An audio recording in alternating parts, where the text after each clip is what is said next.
முன்னாடி எல்லாம் பிச்சைக்காரங்க திருவோட்டை வச்சு பிச்சை எடுப்பாங்க, இப்ப அருவாளை வச்சு எடுக்கிறாங்கயா. காலம் கட்டு கொஞ்சம். என்னையா? ஆமா, நீ யாரு? உன் பேர் என்ன? நெருப்பு நீலமேகம். என்ன வியாபாரம் பண்ற? சேலை வியாபாரம். சேலைக்கு நெருப்புக்கு என்ன சம்பந்தம்? சம்பந்தப்படுத்திக்கிட்டேன். ஏன் இங்க யாரோ தீப்பொறி திரும்பவும் திரியறானாமே, அவன் என்னை பார்த்துட்டு ஒருவேளை போட்டு தள்ளிட்டா, அதனால இந்த ஊருக்குள்ள வந்த உடனேயே நீலமயத்துக்கு முன்னாடி நெருப்ப சொருகிட்டேன். சொருகிறது முக்கியம் இல்லடா, இதுக்கு முன்னால தீப்பொறி திருமுகத்தை பாத்திருக்கியாரு? பார்த்ததில்ல. நான் தான். என்ன திறந்து மூடுற பார்.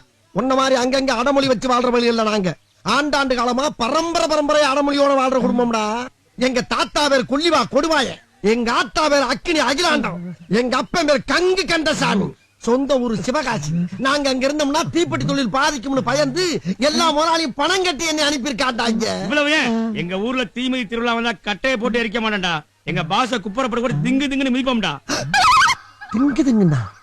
ஒய்யால திருவிழா நடந்தா தானடா. நீ பாலை குடிச்சுதான் வளர்ந்த, ஆனா எங்க பாசு பயிரை குடிச்சு வளர்ந்திருக்காரு. இப்ப சொல்லுவோம் பேர. என் பேரு சுங்குடி சுப்பிரமணி. கிளம்பு கிளம்பு.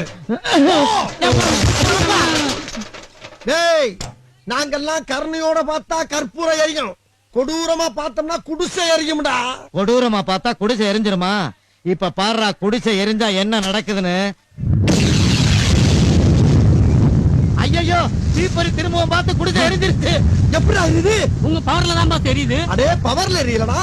இப்ப போனானே ஜவலி, அவன் செஞ்ச தவறுல எரியுதுடா.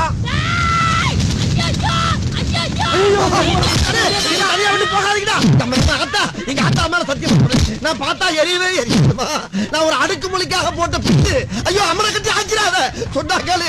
நான் ஊர்ல மான மரியாதையோட வாழ்ந்தாயி என்ன விட்டுருமா?